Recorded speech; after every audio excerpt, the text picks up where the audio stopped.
বাংলাদেশের গুরুত্বপূর্ণ পর্যটন ও দুর্যোগ প্রবণ এলাকা কক্সবাজার, কিন্তু এখানকার আবহাওয়া অফিস দীর্ঘদিন ধরে ঢুকছে জনবল সংকটে।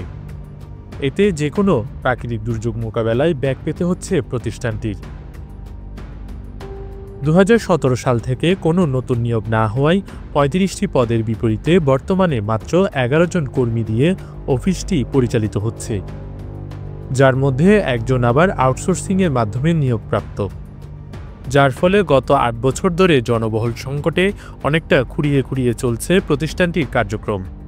কক্সবাজার আবহাওয়া অধিদপ্তরের তথ্য বলছে, আবহাওয়াবিদ ছাড়া একজন সহকারী আবহাওয়াবিদ নিয়ে চলছে প্রতিষ্ঠানটি, যেখানে থাকার কথা 2 জন সহকারী আবহাওয়াবিদের। আবহাওয়া সরকারি পদে প্রয়োজন ছিল 5 জন কর্মকর্তা, সেখানে রয়েছে মাত্র 1 জন। অফিসে নেই কোনো সহকারী। গুরুত্বপূর্ণ উচ্চ পর্যবেক্ষক পদে প্রয়োজন ছিল 10 জন কর্মকর্তা, অথচ রয়েছে মাত্র 3 জন। এছাড়া নেই কোনো পর্যবেক্ষক। টেলিপ্রিন্টার অপারেটর প্রয়োজন ছিল 5 জন, অথচ রয়েছে 1 জন। এছাড়া নেই টেলিপ্রিন্টার সুপারভাইজার, মেকানিক্যাল গ্রেডে কর্মকর্তা রয়েছে 1 জন, বেলুন মেকার রয়েছে 3 জন। কক্সবাজার আবহাওয়া অধিদপ্তরের এমন জনবল সংকটে এত চরমে যে সেখানে নেই একজনও পিউন। কক্সবাজার আবহাওয়া অধিদপ্তরের এই লোকবল সংকটের কথা জানালেন সহকারী আবহাওয়াবিদ আব্দুল হান্নান। তিনি বলেন, 2017 সালের পর থেকে মূলত এই সংকট তৈরি হয়।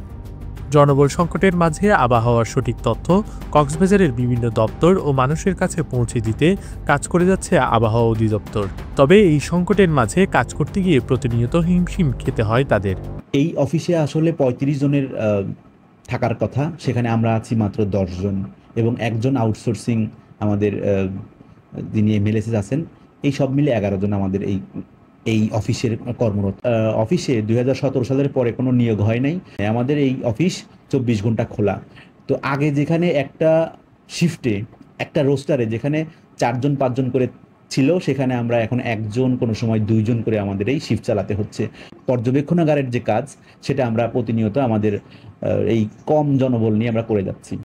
প্রাকৃতিক দুর্যোগ ছাড়াও কৃষি, বিমান চলাচল, সড়ক যোগাযোগ, নৌ চলাচল সহ প্রায় সব ক্ষেত্রে আবহাওয়ার তথ্য খুবই গুরুত্বপূর্ণ। আবহাওয়া অফিসের এমন করুণ অবস্থা শুধু উদ্বেগজনকই নয়, অগ্রহণযোগ্য। জনবল সংকট নিরসনে দ্রুত কার্যকর পদক্ষেপ দাবি স্থানীয়দের। এটা হচ্ছে সরকারের উদাসীনতা, এবং আমি সরকারের কাছে প্রার্থনা করব যেন আবহাওয়া রাডার স্টেশনটি দ্রুত সংস্কার করে এবং সমাধান করা হোক, এবং এই যে জনবল সংকট, এটাও যেন সমাধান করা। কক্সবাজারের প্রতি আসলে কারো নজর দিচ্ছে না। এই যে আপনার পর্যটন বলেন আর আবহাওয়া বলেন, প্রত্যেকটা সেক্টর এখানে নজর দিচ্ছে না। এটা আমাদের জন্য অশনি সংকেত। আমি সরকারের কাছে দ্রুত আহ্বান জানাবো, কক্সবাজার আবহাওয়া অফিস পরিপূর্ণ করে সঠিকভাবে মনিটরিং করেন। দেশের সবচেয়ে ঝুঁকিপূর্ণ উপকূলীয় এলাকায় আবহাওয়া পর্যবেক্ষণ যদি কম জনবল দিয়ে হয়, তাহলে সেটি কেবল দায়িত্বহীনতাই নয়, জননিরাপত্তার জন্য হুমকিস্বরূপ। দ্রুত নিয়োগ ও জনবল পূরণে কার্যকর পদক্ষেপ না নিলে কক্সবাজারবাসী থাকবে চরম ঝুঁকিতে। News desk, CCN।